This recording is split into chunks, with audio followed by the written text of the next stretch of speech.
Սևակ Սերոբյանն է Կոկուշին կարատե մարտարվեստի Լոռու մարզի ֆեդերացիայի մարզիչն ու նախագահը։ Այս մարտարվեստով է զբաղվում 2002 թվականից սկզբում մարզվել է շոտոկան կարատեով, որից հետո նոր միայն զբաղվել Կոկուշին կարատեով։ 2011 թվականին էր, որ ճանաչվեց լավագույն մարզիչ։ Սևակը պատմում է, որ ամեն ինչ հեշտ չի եղել։ Մարտարվեստում հաջողությունների հասել է աշխատանքին նվիրված լինելու շնորհիվ։ Շոտոկան կարատեից ունի սև գոտի առաջին դան, Կոկուշինից սև գոտի երկրորդ դան։ Այսօր մարտարվեստին է ծանոթացնում մի քանի տասնյակ երեխաների, փորձելով նրանց համար հարթել հնարավորինս առանց դժվարությունների ճանապարհ։ Ուզեցել եմ զբաղվել կարատեով,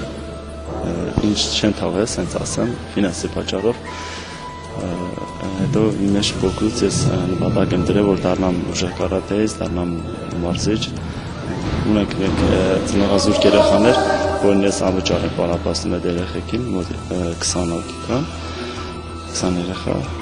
ամենալավ պարապողները այդ ծնողազուրկ երեխեքն են։ Դրանց մեջ չեմպիոններն էլ կան, դրանց մեջ դրանք են ամենուժեղ պարապողները։ Իր սաների հետ Սևակն արդեն հասցրել է տարբեր մրցաշարերի մասնակցել, ավելին հաջողություններ ևս ունեցել են։ Այդ առումով հաջողակ էր հատկապես 2011 թվականը։ Անցած տարի ունեցանք մենք Բուլղարիայում Եվրոպայի առաջնություն, որը իմ դաշիրից իմ սաները մասնակցեցին այդ մեծ միջոցառմանը, նաև անցած տարի մասնակցեցինք Ռուսաստանում տեղ ունեցած մանկապատանիների մեջ աշխարհի չեմպիոնատ Մոսկվայում, ունենք Կովկասի 2 չեմպիոն, առաջ տեղ, երկրորդ տեղ ունենք Կովկասում, ու Հայաստանի չեմպիոններ ամեն տարի Հայաստանի չեմպիոնատը մենք, ոնց ասեմ, հաղթում ենք։ Ունենք Հայաստանի չեմպիոններ շատ ունենք, աղջիկներ ունենք, տղաներ ունենք, փոքր երեխեք ունենք։ Հաղթանակների ջահը Սևակը պայծառ վառել է նաև մարտարվեստի հայրենիք Ճապոնիայում, թարմեն հիշողությունները մեծ պարտության զգացումը։ Այս տարի մասնակցեցինք Ճապոնիայում կայացած համաշխարհային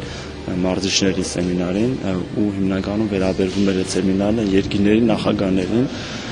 կարելի ասել աշխարհի ամենահզոր կանատիստներն են այդտեղ Ճապոնիայում, Տոկիոյում եղավ այդ համաշխարհային սեմինարը։ Դե իմ երազանքն է, որ գնամ այնտեղ մարզվեմ եւ որ տվեցին ինձ լավագույն մարզիչ, դրա ամենալավ հաջողությունները այդ հաջողություններն էր։ Կյոկուշին կարատե մարտարվեստի Լոռու մարզի ֆեդերացիան վերջին ամիսների ընթացքում ընդլայնել է իր աշխարհագրությունը։ Մարտարվեստին ծանոթանալու հնարավորություն են ստացել նաև Վանաձոր քաղաքի պատանիներն ու աղջիկները։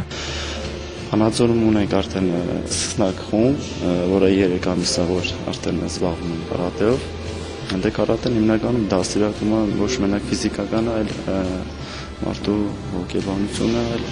դա մտածելակերպը դառնում է